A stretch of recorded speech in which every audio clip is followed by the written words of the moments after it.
the 16 principles of highly evolved beings. These 16 principles were shared by God with Mr. Neale Donald Walsh in Conversation with God, Book 3 and Book 4. The book discusses the principles of higher evolution, how they navigate war and self-destruction, which are distinct from humans on Earth. In this presentation, we're not simply quoting from the book, but rather we'll elaborate on each principle from our hearts to yours. Principle 1. See the oneness of all life and live accordingly. Evolved beings are not surrounded by wings or light, but by those who see the oneness of all life and live accordingly. Evolved beings are those who have transcended survival and identity struggles, reaching a state where the self is no longer the center, but all living things are the same. They may dress plainly, or they may walk in the market, or they may speak softly, or not at all. But one thing we can feel is the power of inclusivity radiating from them, calm and steady. They don't have wings or light around them. It's like breaking the stereotype that often leads people to believe that enlightened people are superhuman or seem divine and beyond reach. But in reality, enlightenment doesn't have to be strange. Those who are awakened often blend into life without proclaiming themselves, but rather they see oneness with all things. This sentence is the heart of the story. Because when you look at a small insect, a street dog, or even a person you're angry at, and see that they are a part of us, that's the real awakening. And always living on that basis is the key. It's not enough for those who know the truth. They must also be that truth in their daily lives. Not just seeing oneness while meditating, but also seeing it while driving, during an argument, during grief, or while paying a stranger. Because evolution is not a theory, but a matter of being in the present moment. People often think that evolved life forms must have wings, radiate light, or be aliens. But the truth is, they look no different than us. They differ only slightly. They see all life as one and live in a way that is no longer divided. Unawakened beings often see themselves as separate from the world. They see themselves as the center of the universe. The outside world is something else, to be controlled, adjusted, judged, and conquered. They see others as separate from themselves. Others' suffering is none of my business. Others' happiness is jealousy and comparison. They draw lines between us and them, good and bad, valuable and worthless, and believe that survival is the ultimate goal of life. This is the world of the ego, which rules, dominates, and controls humans. Awakened beings not only understand that all things are connected, but live as if they were one. We don't say, "We are all one," just when teaching or meditating. We also choose our food with respect for life, view our conversation partners as our own mirror, and make decisions based on inclusivity. We don't discard anger, but use it as a mirror to understand what parts of our own heart are still separated from the light. We don't try to escape the world, but stand within it, radiating energy as if the entire universe were our one body. The outside world is not ours, but it is us. When someone hurts, we hurt too. When a tree grows, we bloom within. To put it simply, the unawakened being is like, I am separated from you. Life is about survival. Your happiness has nothing to do with me. I am being harmed by the world. The awakened being is like, you are another side of me. Life is about weaving relationships. When you smile, my heart is illuminated. I am healing the world through myself. In short, the unawakened tried to control the world as your heart desires. The awakened allow their heart to become one with the world. Understanding oneness doesn't happen when you say, "We are one," but when you stop separating others from your heart. It's not just awakening to the mind, but daily actions become concrete manifestations of oneness.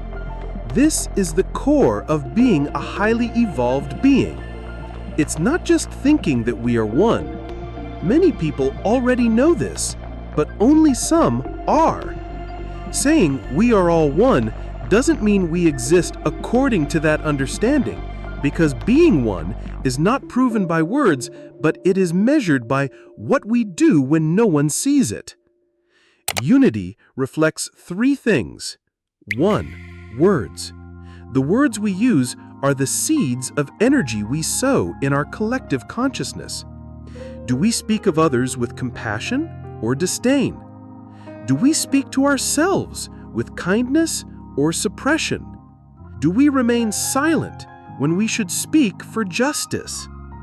Every word we say should be informed by the understanding that what I say to others is what I say to myself. 2. Action. If the person in front of us were another version of ourselves, would we still act the same way? When we see a poor person, do we put money in their hand or turn away? When we buy something, do we separate ourselves from the cashier? Do we drive with a divided mind, or do we drive as if every car is a family car? Awakening isn't measured in meditation, but in traffic, waiting in line, or with people who disagree with us. 3. Valuation. Who are the beings we consider valuable? If we still perceive some groups as deserving of respect, while others are unimportant or despicable, we are experiencing a divided mind, not a mind that sees unity. Awakening equates to valuing all life, regardless of appearance, religion, status, or opinions.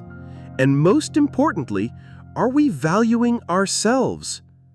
For example, when eating food, do you eat with the awareness that this is life itself given to us? Do you express gratitude before swallowing?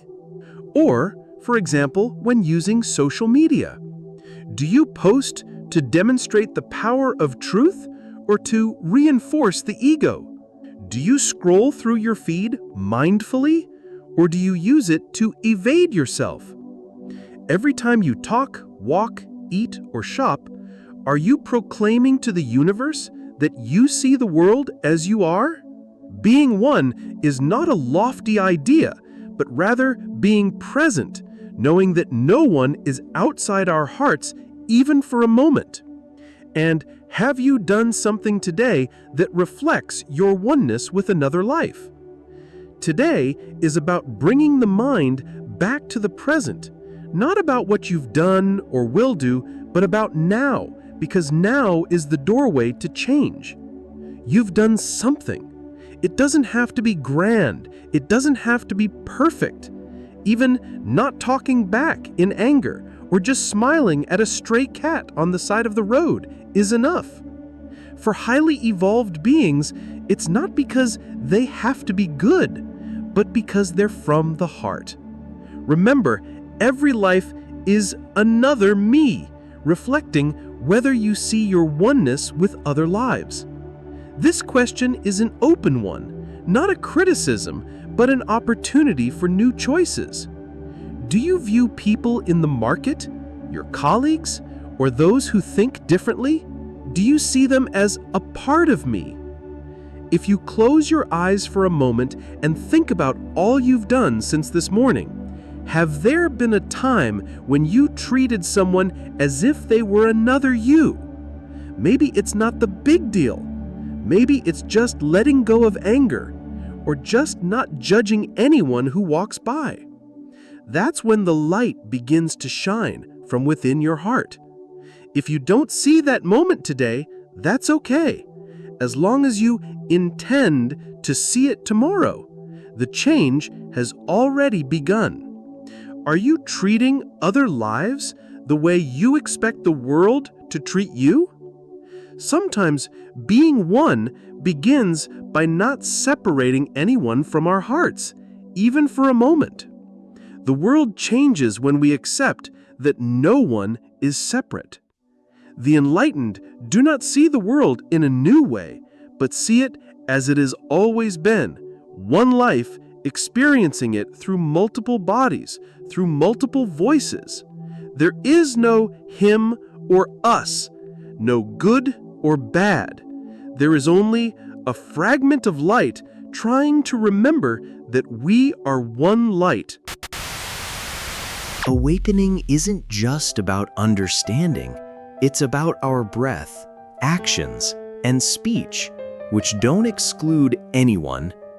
If you see someone in pain today and feel that's their business, stop and ask, if they were us, would we still speak the same way?